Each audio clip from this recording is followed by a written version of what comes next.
Hello friends, आज के video में हम एडिट डिस्टेंस का बॉटम अप प्रोग्राम देखने वाले हैं। लास्ट वीडियो में हमने रिकर्शन ट्री एनालिसिस किया था और हमने क्या पाया था कि हम यहाँ पे डायनामिक प्रोग्रामिंग लगा सकते हैं। और अगर आपने मेरा लास्ट वीडियो नहीं देखा है तो पहले जाके उसे देख लें, अदरवाइज इस वीडियो को डायरेक्टली समझने में आपको काफी डिफिकल्टी आ सकता है।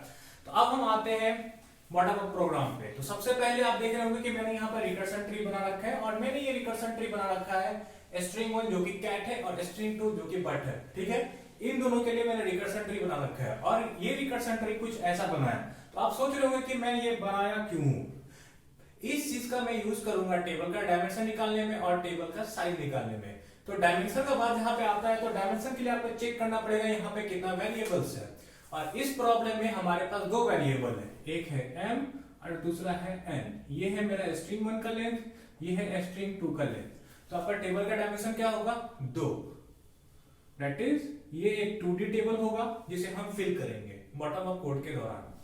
और अब हम आते हैं टेबल का साइज क्या होगा। टेबल का साइज आपको कहां से पता चलेगा, कितना डिस्टिंक्ट वैल्यू m ले रहा है और कितना डिस्टिंक्ट वैल्यू n ले रहा है। अगर m है यहाँ पे 3 तो m कितना डिस्टिंक्ट वैल्यू ले सकता है, 3, 2, 1 और 0। और यहाँ पे देखेंगे n है आपका 3 तो n भी आपका ले सकता है 3, 2, 1, 0। तो बेसिकली यहां से मेरा क्या कंक्लूजन है, मेरा जो ये दोनों वेरिएबल है ये m से लेकर 0 तक जा सकते हैं और n से लेकर 0 तक जा सकता है। तो हमारा टेबल का डायमेंशन क्या होगा यहाँ पे, m plus 1 cross m plus 1। तो मैंने यहां पे क्या कर रखा है, यहां पे मैंने इस टेबल को बना लिया है और इसे 0 से इनिशियलाइज कर दिया। ठीक है, दैट इज एक 2D लिस्ट मैंने बनाया है जिसका कि नंबर ऑफ रोज है m+1 और नंबर ऑफ कॉलम है n+1। तो ये हो गया मेरा टेबल। अब कोड लिखने से पहले यहां पे आप देख रहे होंगे बॉटम अप कोड है, इसे लिखने से पहले आपको ये फिगर आउट करना जरूरी है कि मेरा फॉर लूप कैसे चलेगा। और फॉर लूप कैसे चलेगा ये आपको कैसे पता चलेगा, आपको डिपेंडेंसी समझना पड़ेगा। और डिपेंडेंसी समझने के लिए अगेन आपको इस रिकर्शन ट्री के पास जाना पड़ेगा। देखिए, अगर आप इस रिकर्शन ट्री को एज ए टेबल इमेजिन करें तो आप क्या पाएंगे, 0, 1, 2, 3। ठीक है, ये देखिए ed ऑफ 2 है, ed ऑफ 2 कौन सा होगा, ये वाला सेल होगा। ठीक है, ये अपना वैल्यू कहां से ले रहा है, ये अपना वैल्यू या तो ed ऑफ 2 से ले रहा है, 2 ये हो गया, या तो ed ऑफ 1 से ले रहा है जो कि ये है, या तो ed ऑफ 1 से ले रहा है। ठीक है, अब यहां पे एक और वैल्यू चेक कीजिए, ed ऑफ 1, ये रहा ed ऑफ 1, ये ले रहा है या तो 1, 0 से, या तो 0, 1 से, या तो डायगोनल से ले रहा है, राइट इज 0, 0 से। और यहां पर ed ऑफ 3, देखिए ed ऑफ 3, अपना वैल्यू यहां से ले रहा है। ठीक है, ed ऑफ 2, से, और ये क्या है, डायगोनल है। और ed ऑफ 3, ने ed ऑफ 2, को कब कॉल किया था, देखिए यहां पे दोनों लास्ट कैरेक्टर जो है ना, ये भी t है ये भी t है।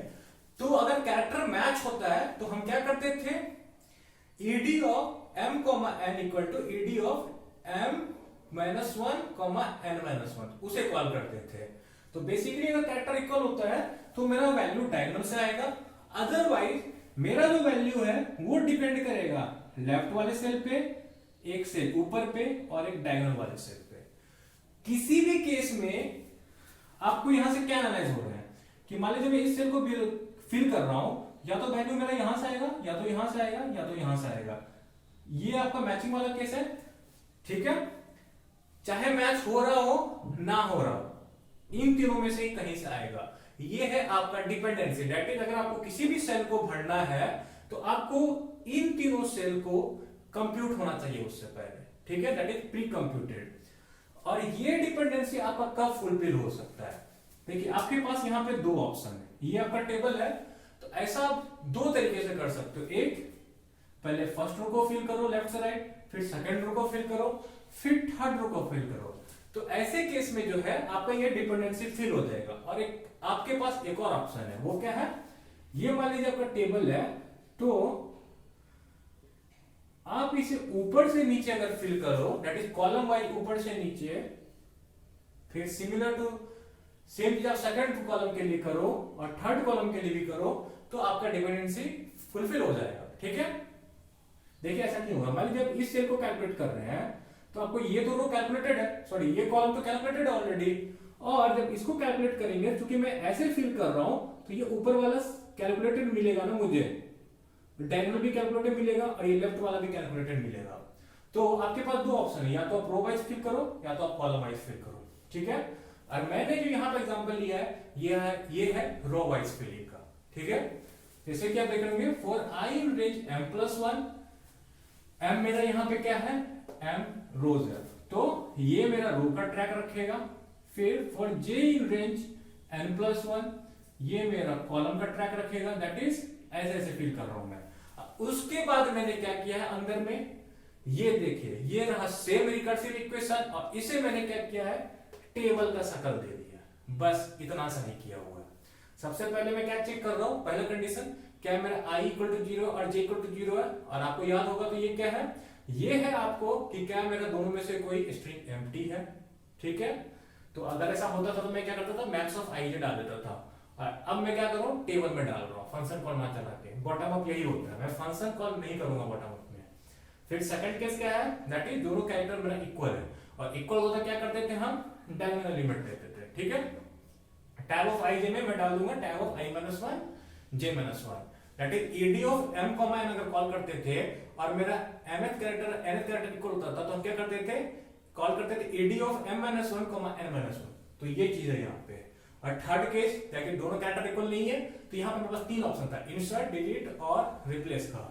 तो ये पहला वाला ऑप्शन है, ये है डिलीट, दूसरा है इंसर्ट और थर्ड है आपको रिप्लेस।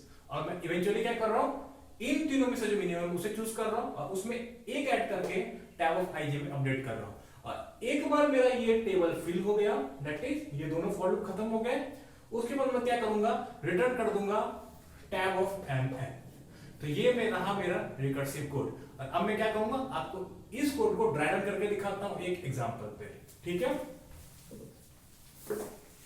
सो ड्राई रन करने के लिए हम एग्जांपल लेते हैं इन दो स्ट्रिंग्स का।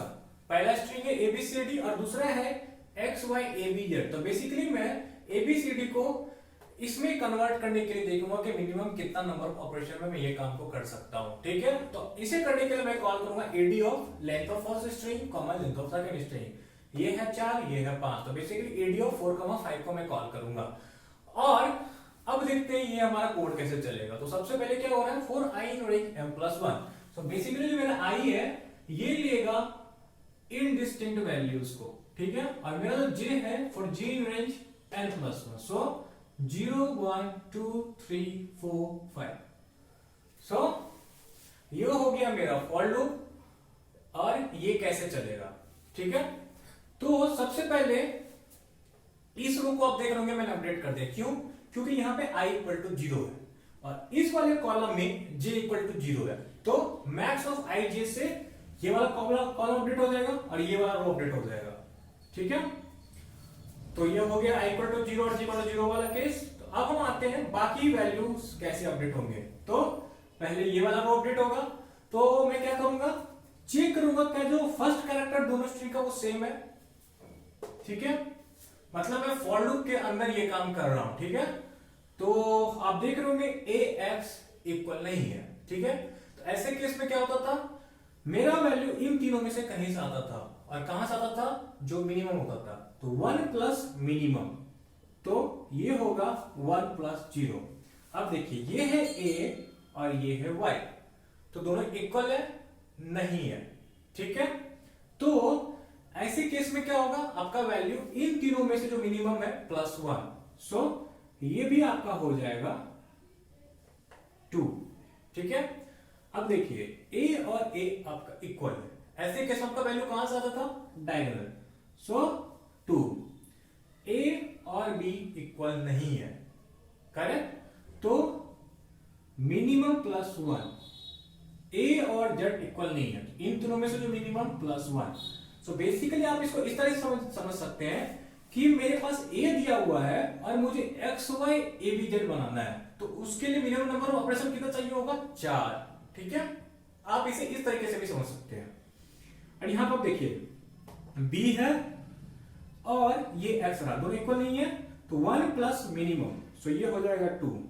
अगर यहाँ पे b है और ये रहा आपका y, दोनों इक्वल नहीं है, 1 प्लस मिनिमम, सो मिनिमम है आपका 1, तो ये हो गया 2। b a इक्वल नहीं है, 1 प्लस मिनिमम, सो 3। b और b इक्वल है तो ये हो जाएगा आपका 2, दैट इज डायगोनल वैल्यू को कॉपी कर दूंगा मैं। अब देखिए b और z इक्वल नहीं है तो 1 प्लस मिनिमम 3। अब आते हैं यहाँ पे x और c इक्वल नहीं है तो 1 प्लस मिनिमम, ये हो गया 3। c और y इक्वल नहीं है तो 1 प्लस मिनिमम 3। c और a इक्वल नहीं है तो 1 प्लस मिनिमम। c और b इक्वल नहीं है तो 1 प्लस मिनिमम 3। c और z इक्वल नहीं है, ठीक है, तो 1 प्लस मिनिमम 3। इसे आप एक तरीके से और भी सोच सकते हो, आपके पास एक स्ट्रिंग दिया हुआ ABC और उसे कन्वर्ट करना है x y a b z में, तो ये आपका आंसर होगा, ठीक है। अब देखिए यहाँ पे d और x इक्वल है क्या, नहीं है, तो 4 हो गया, मिनिमम प्लस 1। d और y इक्वल नहीं है तो ये क्या हुआ, मिनिमम प्लस 1, 4 इक्वल नहीं है तो 4 इक्वल नहीं है, 4 इक्वल नहीं है 4। और अब आपका ये टेबल फिल हो गया और मैं रिटर्न करूंगा tab of m, that is tab of 4 5। और टैब ऑफ 4 5 आपका क्या है, टैब ऑफ 4 5 है आपका 4, तो 4 रिटर्न हो जाएगा। दैट इज ABCD को अगर मैं XY ABZ बनाना चाहता हूं तो मुझे एटलीस्ट 4 ऑपरेशंस करने पड़ेंगे, ठीक है। तो ये होगा आपका आंसर। अब हम करते हैं इसका टाइम कॉम्प्लेक्सिटी एनालिसिस और स्पेस कॉम्प्लेक्सिटी एनालिसिस। तो टाइम कॉम्प्लेक्सिटी क्या होगा, देखिए ये आउटर फॉर लूप और ये इनर फॉर लूप, ठीक है। तो ये हो जाएगा आपको order of m+1 order of n+1, और इसे हम ऐसे भी लिख सकते हो ऑर्डर ऑफ m।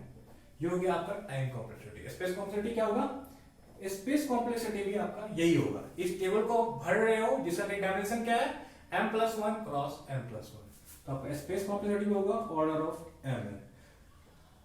यहां पे आपको एक चीज और बता दूं, क्या मैं स्पेस कॉम्प्लेक्सिटी को फर्दर रिड्यूस कर सकता हूं, आंसर है यस। वो कैसे कर सकता हूं, देखिए आपका टेबल या तो रो वाइज फिल हो सकता है या तो कॉलम वाइज फिल हो सकता है। दैट इज आप अगर यहां पे फिल कर रहे हो तो आपको या तो ये वैल्यू चाहिए या तो ये चाहिए या तो ये चाहिए, ठीक है। दैट इज आपको बस एक ऊपर वाले रो का वैल्यू चाहिए, ना आपको नीचे वाले रो से कोई लेना देना है, ना आपको 2 रो ऊपर वाले से लेने वाला है। जैसे कि मान लीजिए अगर थर्ड रो को अगर फिल कर रहे हैं आप, तो आपको 0 में तो फर्स्ट रो से कोई लेना देना नहीं है, आपको बस सेकंड रो से लेना देना होगा, ठीक है। तो आपका जो ये काम है ये हो सकता है order of minimum of m, ठीक है, प्लस एक कांस्टेंट आपको चाहिए होगा स्पेस, और वो कांस्टेंट क्यों, डायगोनल। देखिए आप सोच रहे हैं मिनिमम ऑफ m, n क्यों, आप इस टेबल को कॉलम वाइज भी फिल कर सकते हैं, रो वाइज भी, तो दोनों में से जो मिनिमम हो आप उसको लेके फिल कर दीजिए। दैट इज अगर आपका स्ट्रिंग 1 छोटा है तो आप क्या कीजिए, कॉलम वाइज फिल कर दीजिए। अगर आपका स्ट्रिंग 2 छोटा है तो आप उसे रो वाइज फिल कर दीजिए, ठीक है। तो आपका यहाँ पे क्या होगा, स्पेस बच जाएगा। और एक कांस्टेंट टाइम क्यों ले रहा हूं, क्योंकि अगर आप उसको 1D टेबल में करोगे तो आपको डायगोनल एलिमेंट रखने में दिक्कत होगा, ठीक है। उसके लिए आपको एक अलग एक्स्ट्रा कांस्टेंट स्पेस चाहिए होगा। तो ये है मेरा मिनिमम स्पेस कॉम्प्लेक्सिटी, और इस चीज के लिए मैंने कोड को शेयर कर दिया आपके साथ, और आप उसे देखने की कोशिश कीजिएगा। और अगर आपको समझ में ना आए तो आप मुझसे कमेंट सेक्शन में भी पूछ सकते हैं, और आप मुझे बनाने को भी बोल सकते हैं, और अगर मुझे ज्यादा रिक्वेस्ट आया तो मैं उसे भी बना दूंगा, ठीक है। और फ्रेंड्स ये रहा मेरा एडिट डिस्टेंस का बॉटम अप वीडियो, और अगर आपको मेरा ये वीडियो अच्छा लगा तो प्लीज लाइक कीजिए, शेयर कीजिए, सब्सक्राइब कीजिए, and thanks a lot for watching.